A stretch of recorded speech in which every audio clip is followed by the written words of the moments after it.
Iglesia Cristiana La Familia presenta un mensaje a la luz de la palabra, con el pastor Bernardo Ríos. A continuación.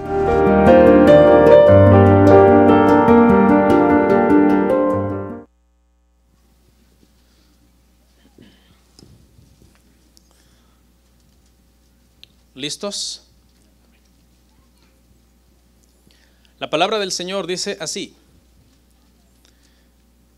vino palabra de Jehová a Jonás, hijo de Amittai, diciendo. Oramos. Muchas gracias, Padre, por permitirnos el día de hoy iniciar una serie de estudios bíblicos más. Ruego que por medio de estos sermones podamos aprender a conocerte más, a conocerte mejor, a servirte más y a servirte mejor. Pero sobre todo, Padre, a obedecerte más y mejor.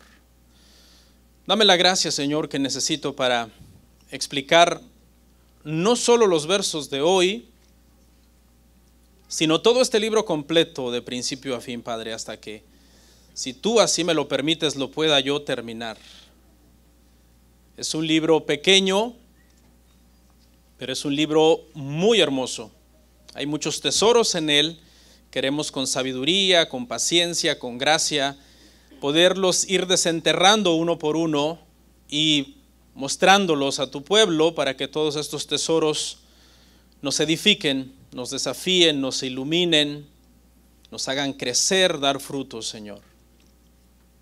Así que a mí, ayúdame, Señor, a predicar. Y a mis hermanos, a estar prestos, receptivos a tu palabra, y que la reciban con alegría y con gozo. Te pedimos todo esto en el nombre de Jesús. Amén. Y amén. Pueden sentarse, hermanos.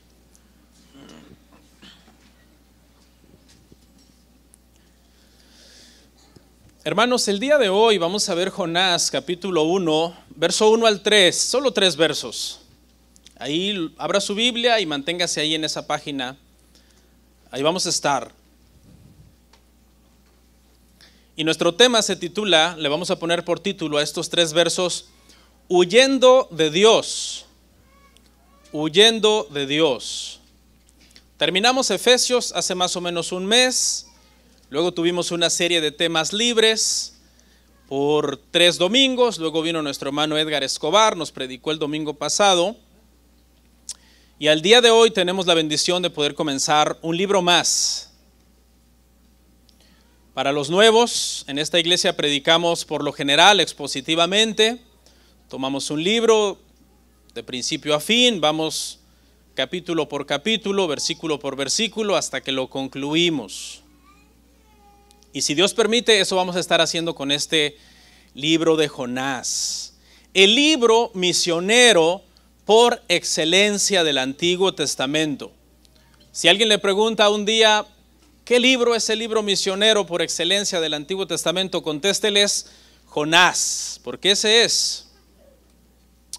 Es un libro muy interesante, que a lo largo de la historia ha maravillado a grandes eruditos y teólogos por la profundidad que tiene. Es un libro muy profundo a pesar de lo corto que es. Y lo impresionante es que no solo ha maravillado a los teólogos, a los que más saben, sino que al mismo tiempo ha maravillado también a millones de niños a lo largo de la historia. Esta pequeña historia de un profeta rezongón que se lo tragó un gran pez por desobediente es un libro que está en el gusto de nuestros hijos cuando son pequeños. Recuerdo cuando nuestros hijos eran más pequeños que tenían un DVD que se llamaba Mi Pequeña Biblia. Y en ese DVD habían muchas historias bíblicas. Y Jonás era una de las historias favoritas de las gemelas puntualmente, que fueron las primeras. Y yo creo que también, si usted tiene niños pequeños que los ha estado criando en el Evangelio, dirá, sí, también a mis hijos les ha gustado mucho esta historia. Los teólogos se maravillan, los niños también, los escépticos se ríen. Los ateos, los incrédulos, los enemigos del Evangelio se ríen de este libro. Dicen, ese libro tiene que ser una fábula porque las cosas que cuenta son irreales, no pueden ser posibles las cosas que este libro relata. La realidad es que es un libro profundamente teológico, no es una fábula, es una historia de la vida real. Jesús mismo citó esta historia de la vida real para hablar temas muy importantes que a todos los cristianos nos competen, como por ejemplo, comparó el arrepentimiento de los ninivitas con la generación perversa y malvada de sus tiempos que demandaban señal y que no querían creer en él. Comparó el tiempo que Jonás pasó en el vientre de ese pez también con el tiempo que él pasaría en la tumba y su resurrección. Así que no es una fábula, es una historia que sucedió de la vida real, por lo menos Jesús así lo entendía. Y es un libro profundamente teológico que nos habla de Dios. ¿Quién es Dios?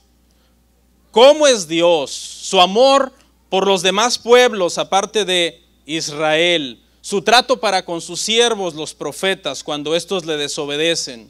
Su soberanía sobre todos los detalles de las cosas que ocurren en nuestra vida. Así que es un libro importante entonces. Y espero que esta jornada que comenzamos el día de hoy, de varios domingos, sea un tiempo de bendición para nosotros. Este va a ser nuestro bosquejo el día de hoy, hermanos.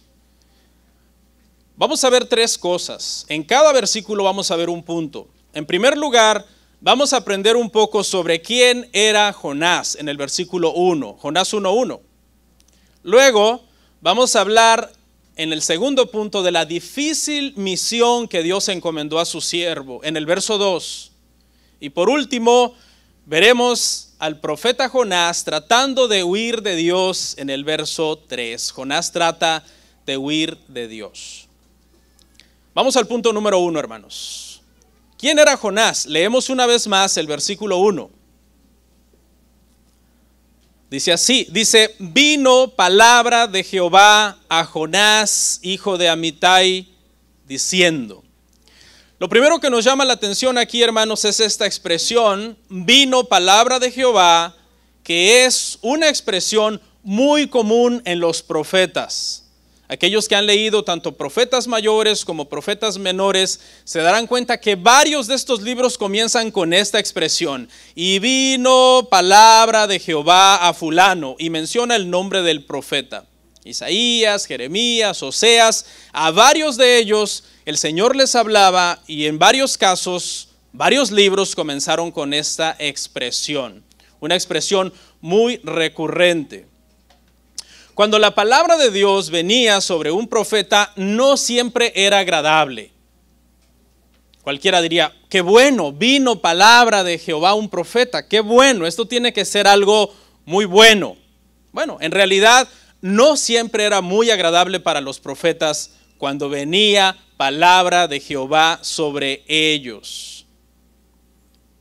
Mientras preparaba este tema, vino a mi mente que a varios profetas el Señor, en cuanto a temas matrimoniales, les pidió cosas bien difíciles. Quizás hay alguien aquí que se va a identificar con una de estas cosas matrimoniales que le pidió el Señor a algunos profetas. Por ejemplo, a Jeremías, en Jeremías 16, del 1 al 4, le dijo, no te cases. A Ezequiel, en Ezequiel 24, 15 al 18, le dijo, te voy a quitar a tu esposa. A algunos quizás les guste esa. Y a Oseas, en Oseas capítulo 3, versículo 1 al 15, le dijo, cásate con una mujer fornicaria, con una mujer ramera. Hoy, cada vez que los falsos profetas dicen, así dice Jehová, por lo general es para hablar de prosperidad, de dinero, de salud, de bendición. Pero cuando nosotros vamos a los profetas bíblicos, hermano, nos damos cuenta que muchas veces el que Jehová les hablara les costaba la vida.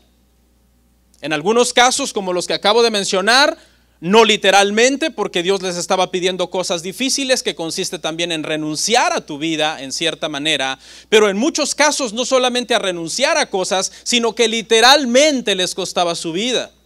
Por ejemplo, nosotros sabemos que el profeta Isaías murió siendo aserrado, lo cortaron con una sierra. Jeremías, según la tradición, murió apedreado en Egipto. Y Juan el Bautista, todos sabemos que murió decapitado. Así que ser un profeta bíblico y que el Señor te hablara o viniera palabra de Jehová sobre ti, no siempre significaba bendición, hermanos. Prosperidad, salud, dinero y que todo iba a estar bien. Muchas veces significaba renunciar a ti mismo e incluso morir en manos de aquellos que no les iba a gustar el mensaje que tú ibas a predicar. Jonás, nos dice este verso, que era hijo de Amitai. Hay un solo pasaje aparte del libro de Jonás en las Escrituras que nos habla y que nos dice un poco más de información sobre Jonás, y es Segundo de Reyes capítulo 14 versículo 25, y dice así. Dice, él restauró los límites de Israel desde la entrada de Hamad hasta el mar del Arabá, conforme a la palabra de Jehová, Dios de Israel, la cual él había hablado por su siervo Jonás, hijo de Amitai, profeta, que fue de Gad-Hefer. Aparte del libro de Jonás, este es un pasaje que nos da un poco de información acerca de Jonás. La realidad es que no se sabe mucho. A partir de este versículo que acabamos de leer en 2 de Reyes 14:25, podemos determinar varias cosas, como por ejemplo, en qué tiempo vivió Jonás. Y eso lo podemos determinar porque el verso nos dice que Jonás profetizó en los tiempos de Jeroboam. Y entonces eso nos remonta a que el ministerio de Jonás, hermano, existió o se dio más o menos en el año 786 y 746 antes de Cristo. Si fue profeta de los tiempos de Jeroboam, eso quiere decir entonces que este profeta, lo que estoy hablando de Jeroboam está en el contexto del pasaje, no en el verso que leí. Lea el contexto del pasaje, los versos anteriores al verso 25, donde se está hablando de Jeroboam, que por cierto se estaba refiriendo a Jeroboam II, no Jeroboam I, porque hubo un Jeroboam I que fue el tiempo de la división, ¿se acuerda? Cuando se dividió el reino y Roboam, hijo de Salomón, se quedó con 10 tribus y Jeroboam I se quedó con 10 tribus, y el hijo de Salomón con 2. Este es un Jeroboam II años después. Pero este es, hermano, el profeta Jonás. Es curioso que nos menciona incluso también de dónde es. Nos menciona bajo qué rey entonces estaba profetizando, cuánto duró más o menos su ministerio, en qué fecha sucedió su ministerio, y también nos dice que era profeta de Gad-Hefer, aparte de que era hijo de Amitai. Esta localidad, hermano, de Gad-Hefer era una ciudad cercana a Nazaret. En otras palabras, Jonás era Galileo. ¿A quién le recuerda esto? A Jesús. Jesús era Galileo. A lo largo del libro vamos a ver una serie de paralelos, hermano, entre Jonás y Jesús muy maravillosos. Este es el primero de ellos, que eran del mismo lugar. Alguien que ha leído mucho la Biblia diría, pastor, ¿y qué dice usted de Juan 7:52? Cuando los fariseos dijeron que de Galilea no se había levantado profeta. D.A. Carson dice en su Biblia de estudio que los fariseos estaban equivocados, que se les olvidó que Jonás ya había sido un profeta galileo que se había levantado antes de tiempo. Jonás es una palabra muy interesante, Yonah en el hebreo, que significa paloma. Era hijo de Amitai, Amitai significa verdadero o íntegro. Generalmente en las escrituras los nombres definían el carácter de una persona. Así que yo tiendo a pensar que es muy posible que Amitai era un hombre íntegro y verdadero. Pero Jonás no honraba su nombre, porque paloma es símbolo de ser pasivo, de ser, hermano, pacifista, mejor dicho, de ser una persona muy mansa, muy humilde, y Jonás no era nada de eso.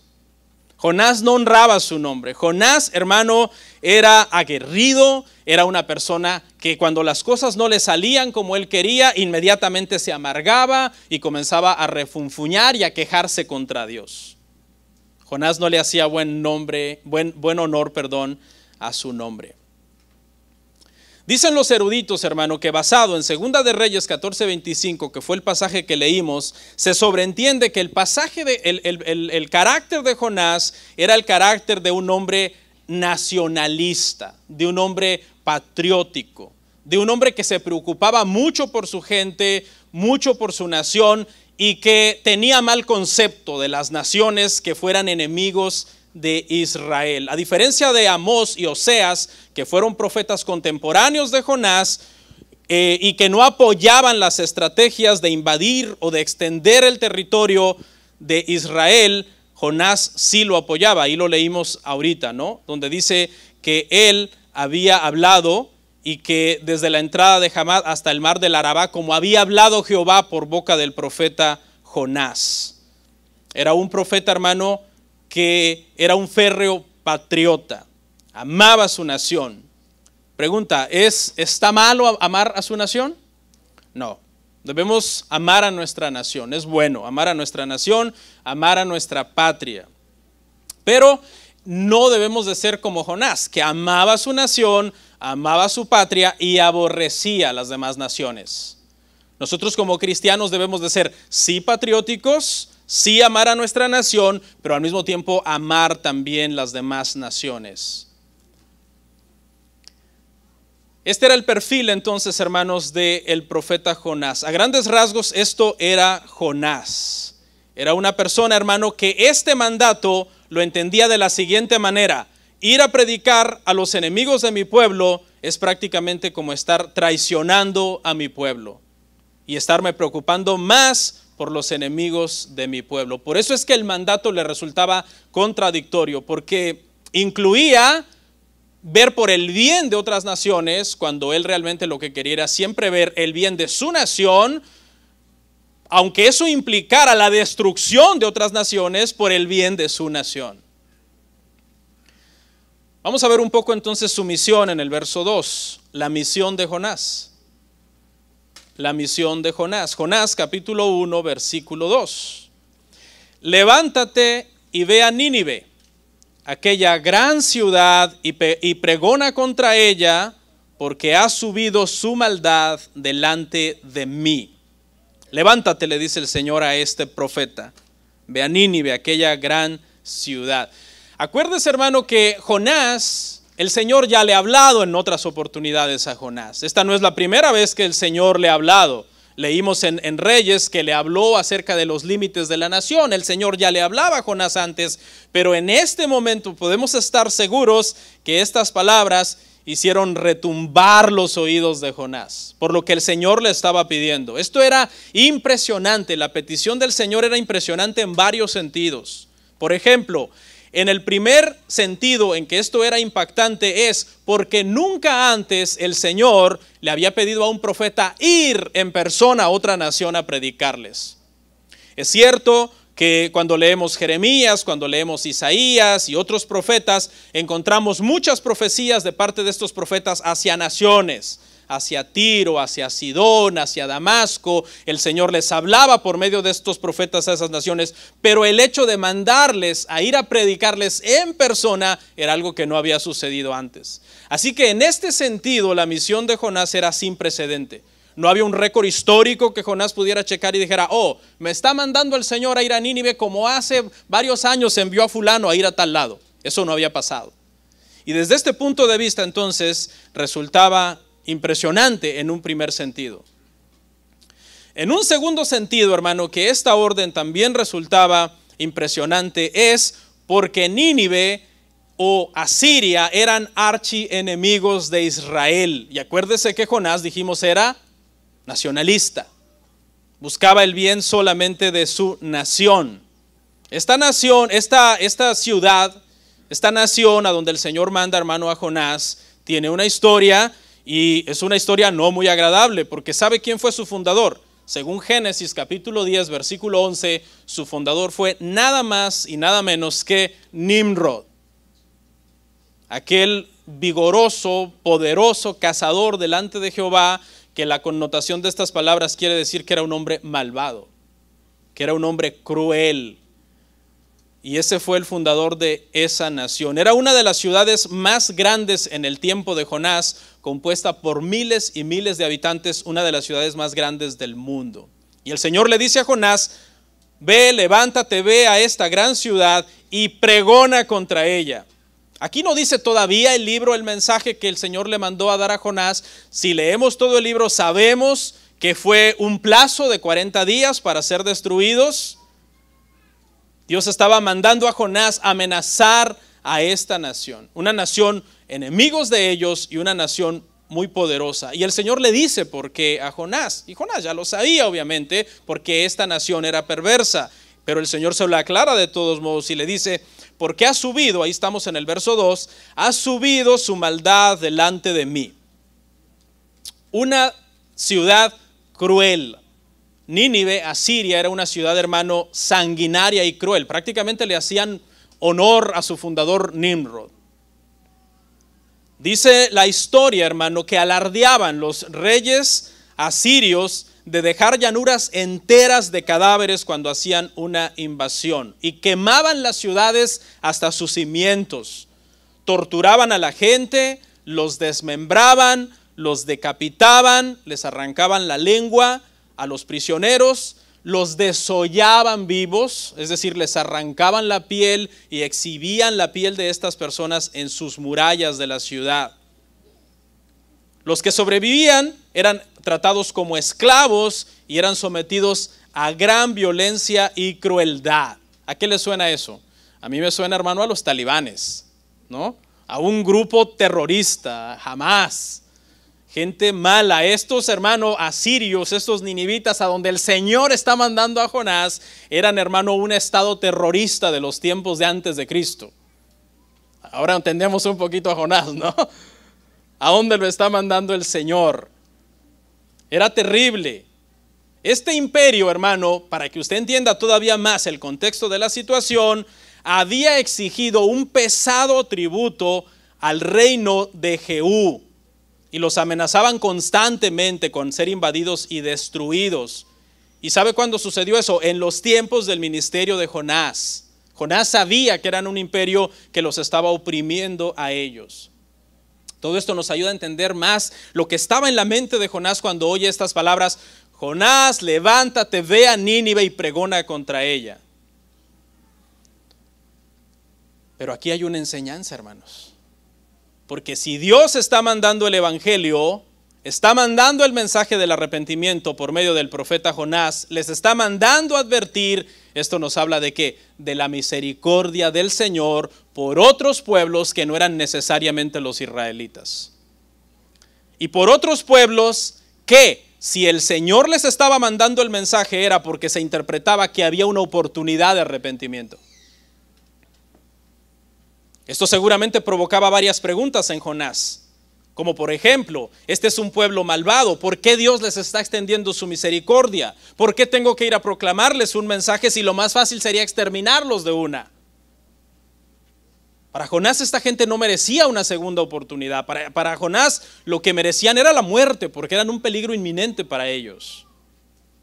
Jonás se preguntaría también: ¿por qué Dios está ayudando o tratando de ayudar a nuestros enemigos? Dios es omnisciente. Dios sabía en su omnisciencia que en el 722 antes de Cristo estos asirios invadirían el reino del norte y llevarían cautivas a las tribus. ¿Cuál era el punto de ayudarlos? Así que lo que Jonás está recibiendo como misión, hermanos, es una misión muy difícil. Algunas veces, hermano, Dios nos pide cosas difíciles. Eso lo vemos en las Escrituras. Tal vez tú dices: a mí nunca me ha pedido, pero quizás un día va a llegar el día que te va a pedir algo difícil. En las Escrituras, sin embargo, lo vemos constantemente. Jonás era conocedor de las Escrituras. Jonás sabía que a veces Dios pide cosas difíciles, porque seguramente Jonás había leído la historia de Abraham. Había leído ese momento en que el Señor le habló a Abraham y le pidió algo que no tenía sentido, como por ejemplo, toma a tu único hijo, llévalo al monte Moriah y sacrifícalo. Esto era algo completamente extraño también para Abraham, sin precedente. Dios nunca antes había pedido un sacrificio humano. De hecho, era algo abominable para Dios, algo que Dios condenaba. Además, si Dios había prometido que haría de los descendientes de Abraham una descendencia más grande que las arenas del mar y que las estrellas del cielo, ¿cómo era que ahora le estaba pidiendo sacrificar a su hijo? Sin embargo, Abraham, aún sin entender todo lo que Dios estaba pidiéndole, obedeció. Claro, Abraham no sabía lo que Dios estaba pidiéndole, pero Dios sí sabía lo que estaba haciendo, ¿verdad? Porque cuando Dios, hermano, nos pide cosas difíciles, aunque nosotros ignoremos qué es lo que está pasando y que no entendamos por qué Dios está diciendo eso, Él sí sabe. Y Él está en control de todas las cosas. Y Dios sabía lo que iba a hacer en esta petición que le hizo a Abraham de pedirle, hermano, a su hijo. Así que Jonás debió de alguna manera, aunque era muy difícil humanamente lo que Dios le estaba pidiendo, creo que esta historia debió de haberle traído consuelo a Jonás, debió de haberle traído guía en algún sentido, de decir, bueno, me está mandando a una ciudad, no me está pidiendo que sacrifique a mi hijo como se lo pidió a Abraham. Creo que esto debió de haber sido quizás un recurso espiritual para Jonás, para fortalecer su fe y hacer lo que Dios le estaba pidiendo, aunque en ese momento no lo entendía. Nosotros no tenemos excusa, hermano. Porque uno más grande que Abraham obedeció al Padre, quedándose callado, no abrió su boca delante de sus asesinos. Y me refiero, hermanos, a Cristo, de quien era figura precisamente ese sacrificio de Isaac que nunca sucedió, porque sabemos que el Señor solamente estaba probando la fe de Abraham y que era un tipo del sacrificio que el mismo Padre iba a hacer entregando a su Hijo en la cruz por nosotros. La misión, hermanos, que el Padre encomendó al Hijo era una misión de muerte segura, de sufrimiento sin límites. Pero Jesús no pensó en sí mismo como Jonás.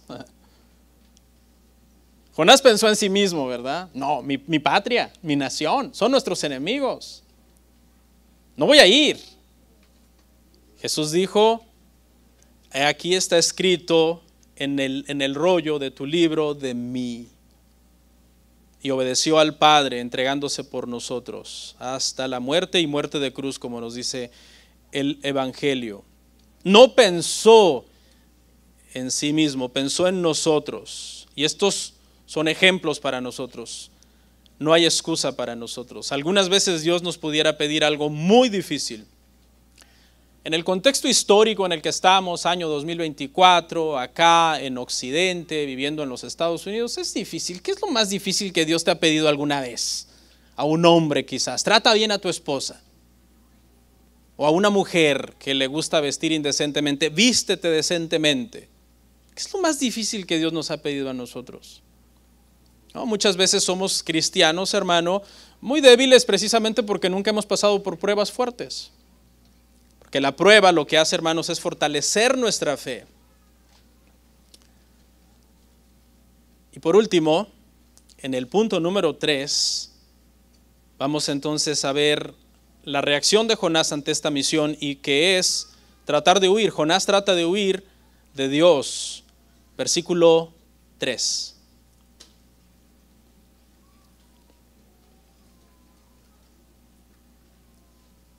Y Jonás se levantó para huir de la presencia de Jehová a Tarsis. Y descendió a Jope y halló allá una nave que partía para Tarsis. Y pagando su pasaje, entró en ella para irse con ellos a Tarsis, lejos de la presencia de Jehová. Oiga esto, hermano, ¿quién puede huir lejos de la presencia de Jehová? Un profeta que sabe que Dios es omnipresente.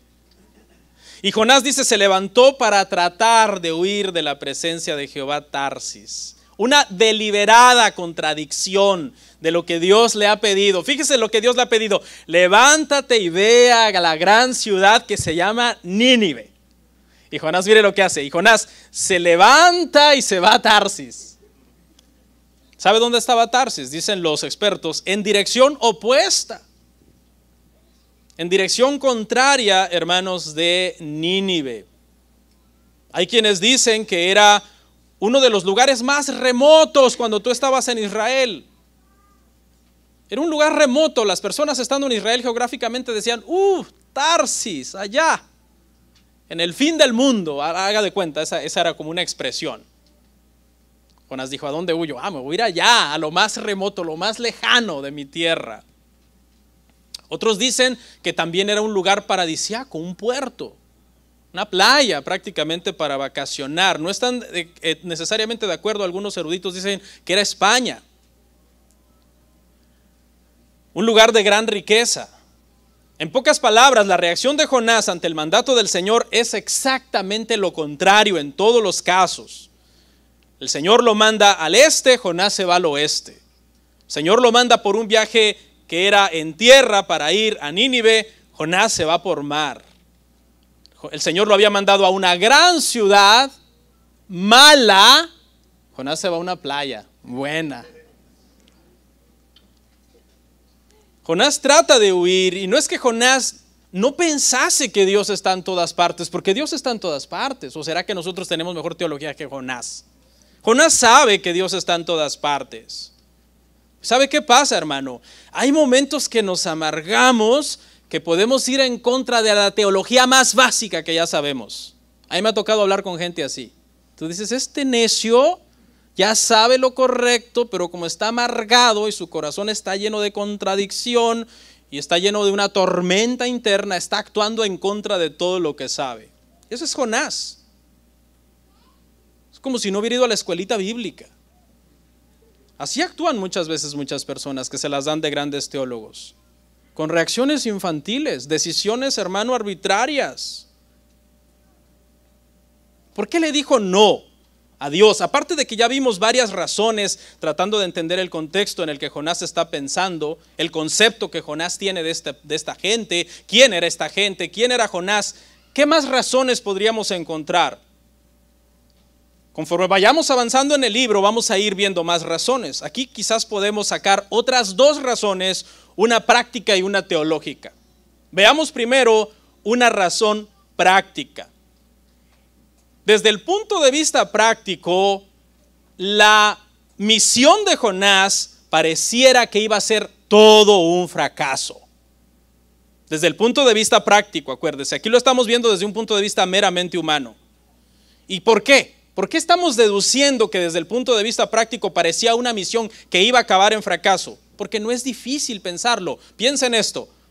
En 1940, 41, 42, 43, cuando la Alemania nazi estaba exterminando judíos por todos lados, yo le pregunto una cosa.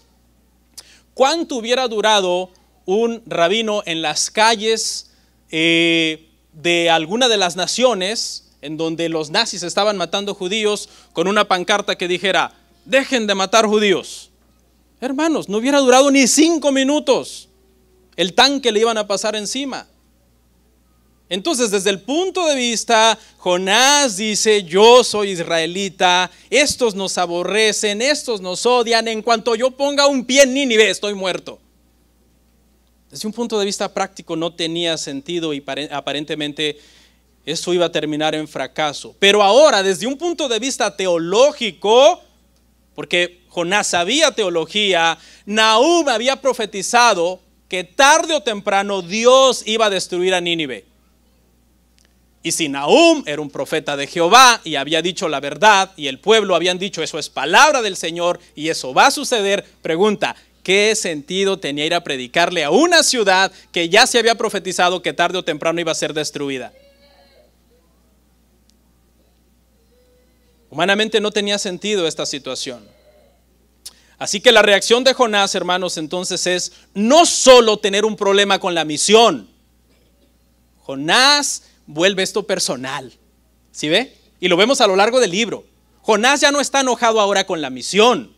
Jonás está enojado con el que le asignó la misión. Y él lo que quiere es estar lejos del que le asignó la misión. No quiere estar cerca de él, cerca de Dios. ¿Y qué hizo? Trató de huir. Trató de huir. En el libro de Romanos aprendimos, hermano, cuando lo vimos, que hay diferentes maneras de huir de Dios. Hay diferentes maneras de huir de Dios. El apóstol Pablo, vimos en Romanos, que dijo que tanto los paganos inmorales como los judíos moralistas estaban, ¿qué? Lejos de Dios. ¿Por qué? Porque dijo, no hay ni aún uno solo que sea bueno.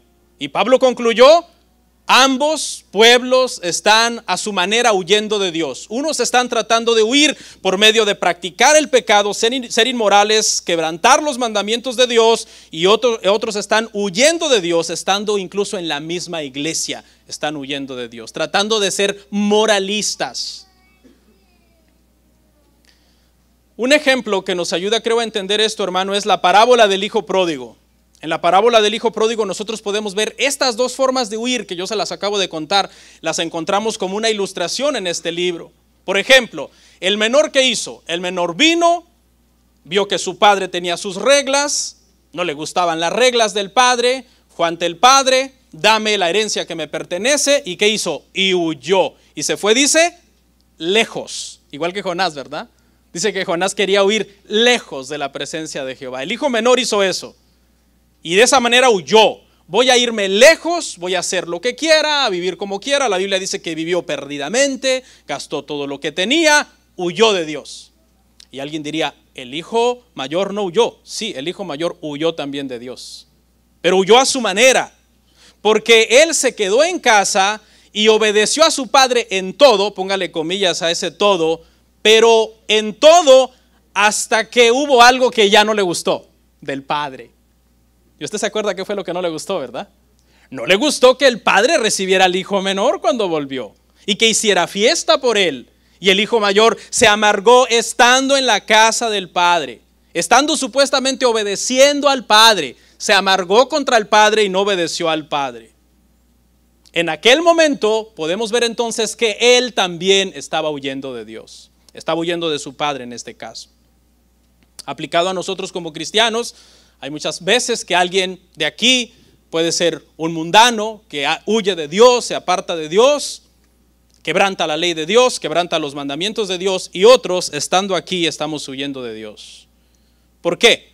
Porque obedecemos a Dios hasta donde nos conviene. Hay cositas que ya surgen, como le pasó al hijo mayor de la parábola del hijo pródigo, que tú dices, hasta aquí ya no, hasta aquí esto ya no me gustó, Señor, ¿verdad? Eso fue la reacción del hijo mayor, ¿no? Hasta aquí ya no me gustó, padre. ¿Cómo es posible? Va a tu hijo, gasta todo con rameras, regresa y le haces fiesta. Y yo estando aquí, obedeciéndote en todo, dice él, no me has dado ni siquiera un cabrito para comérmelo con mis amigos. El corazón del hijo mayor estaba igual de rebelde que el corazón del hijo menor que se había ido y que ahora había regresado arrepentido. Vea cuál fue la actitud del hijo menor. La actitud del hijo menor fue, yo no te obedezco, yo me voy lejos de ti. Esa fue la actitud del hijo menor. La actitud del hijo mayor fue, yo te obedezco siempre y cuando se haga como yo digo y no como tú quieres. A veces, hermano, nosotros estando en la iglesia y estando en Cristo, hay cosas que suceden que ya no nos gustan, ¿verdad? Y decimos, Señor, ¿y por qué esto, Señor? Aquí esto, a mí ya no me está gustando esto. Así que a veces, hermano, nos pasa como al hijo mayor. Estamos obedeciendo en apariencia, mientras nos conviene. Ya después, si allá vemos que Dios hizo algo que no nos gustó, nos alejamos de Dios. Nos enojamos y nos alejamos. Por eso, muchos han dicho que Jonás, de alguna manera, se parece mucho a los hijos de esta parábola. En la primera parte del libro, Jonás es el hijo menor. Agarra sus cosas, hace su maleta y se va lejos del padre, en la primera parte del libro. En la segunda parte del libro, Jonás es el hijo mayor. Dice, ok, te voy a obedecer, pero destrúyelos. Y si no los destruyes, me vuelvo a enojar. ¿Sí ve? A lo largo del ministerio he conocido a mucha gente así, hermano. Externamente parecen bien, como el hijo mayor, como que están aquí, como que están obedeciendo, sirviéndole incluso al Señor.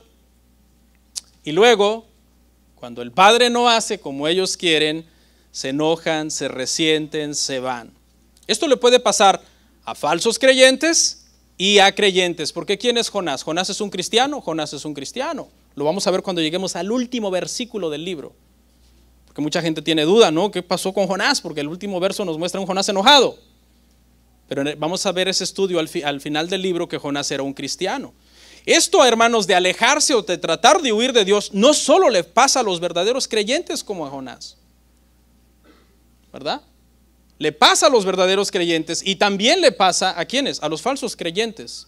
Dios maneja la situación de diferente manera. Por ejemplo, cuando aquí hay uno que realmente no es creyente y dice, no, yo ya no voy a seguir en las cosas de Dios.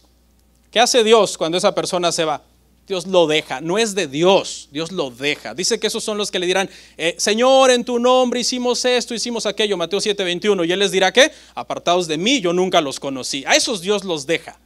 Pero si tú eres un verdadero creyente y te quieres ir, no te va a dejar. Y esa es la historia de Jonás. No te va a dejar. A donde tú quieras ir, el Señor ya está ahí esperándote. Ya tiene algo preparado ahí para ti esperándote. La historia de Jonás es la historia de nosotros. De cómo algunas veces, hermano, cuando estamos, ¿verdad?, bien espiritualmente y ya decimos, vamos adelante en el Señor nos toma de la mano y nos lleva a su propósito.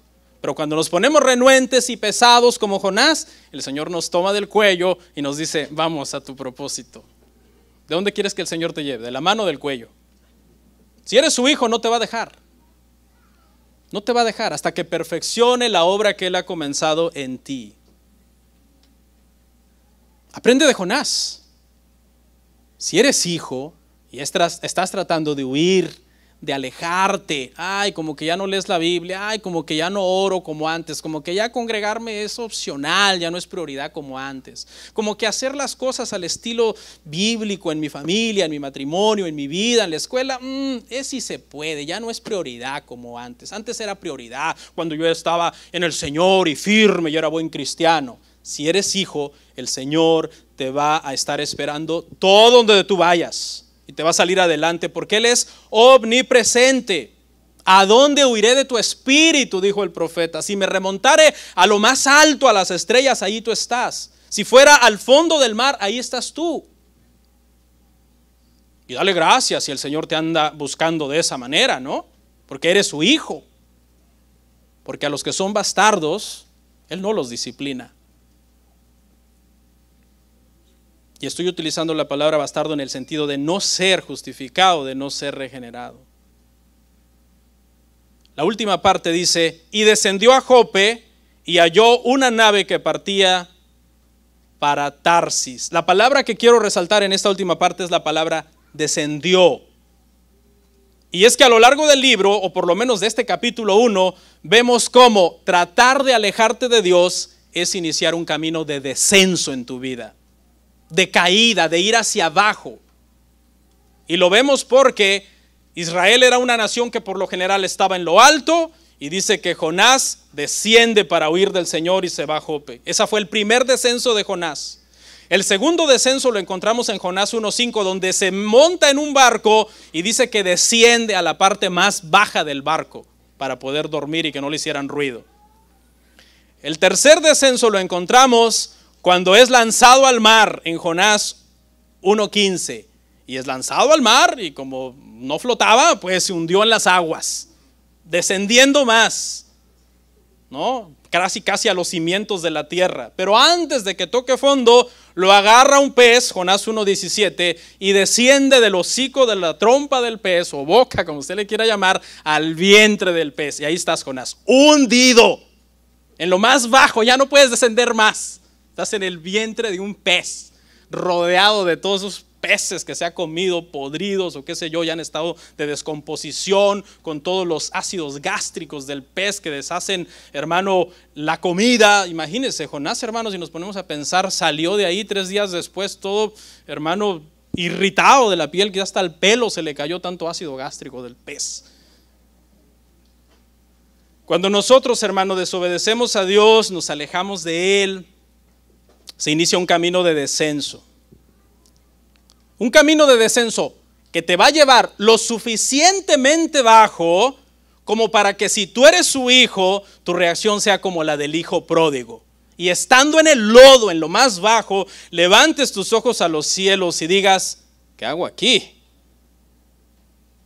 Iré a mi padre y le diré, Padre mío, he pecado contra el cielo y contra ti. No soy digno de ser llamado tu hijo. Hazme como uno de tus siervos. Eso hace el Padre con los que Él ama. Así que si tú eres una de las personas que crees que puedes escapar de Dios, que puedes huir de Dios y eres su hijo, es imposible. O por las buenas o por las malas, el Señor te va a traer. Para terminar, Jonás entonces es un libro del que los escépticos se ríen, un libro con el que los niños se entretienen y al mismo tiempo un libro que los que amamos a Dios y sabemos su palabra, sabemos que es un tesoro. Vamos a orar.